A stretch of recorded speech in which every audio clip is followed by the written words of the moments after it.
Ces papis plongeurs sont venus rendre hommage aux pionniers du monde sous-marin. C'est ici que Jacques Cousteau, aidé de Philippe Téllez et Frédéric Dumas, a réalisé son premier film sous-marin en 1942. La pression l'écrase. Un lieu mythique pour un film qui ne l'est pas moins. Et grimpe laborieusement jusqu'à ces terres dont il est avide. Aujourd'hui, nous allons faire un voyage dans le temps, car ce matin c'est plongée vintage. Tous ont apporté du matériel ancien. Là vous avez un CG45, donc un des premiers détendeurs, l'ancêtre de ces détendeurs-là, qui était un des premiers détendeurs fabriqués par Cousteau-Gagnan en 1945.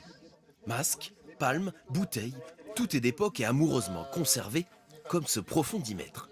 En fait, c'est constitué de 2 poches plastiques souples avec une pierre ponce au milieu. Et dans une des poches, il y a de l'azote. Et au fur et à mesure qu'on descend, l'azote passe à travers la pierre ponce qui est censée représenter le corps humain. Bref, comprenne qui pourra, ici, même les appareils photos sont d'un autre temps. Ça, c'est vraiment 1950, entre 50 et 69. Utiliser tout ce matériel ancien n'est pas une mince affaire. Encore faut-il se rappeler comment il fonctionne.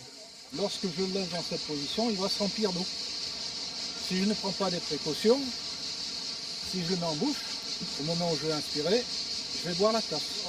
Cette plongée vintage a lieu une fois tous les 2 ans. C'est juste le plaisir d'être ensemble, le plaisir de sortir du matériel qui n'a pas l'occasion d'aller à l'eau très souvent et le plaisir de savoir que ce matériel n'est pas fait uniquement pour être mis dans des vitrines.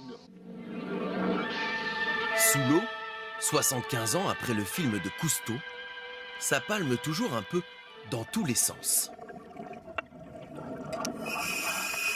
Le bruit caractéristique de la respiration dans ces vieux appareils chatouille avec plaisir les oreilles de ces passionnés. L'inévitable photo de famille à 10 mètres de fond, mais il est déjà temps de rentrer car la houle se lève. C'est très bien, mais je ne le ferai pas tous les jours. Une fois par an, c'est largement suffisant. La plongée se termine autour d'un verre où l'on devise sur les bienfaits d'une époque révolue. La plongée vintage, c'est une plongée simple. C'est une plongée simple parce qu'on n'est pas obsédé par le fait de regarder son ordinateur pour savoir où on en est de sa plongée, etc. Et puis ce qui permet de regarder autour de soi. Tout ce matériel va maintenant retourner sur les étagères jusqu'à la prochaine plongée.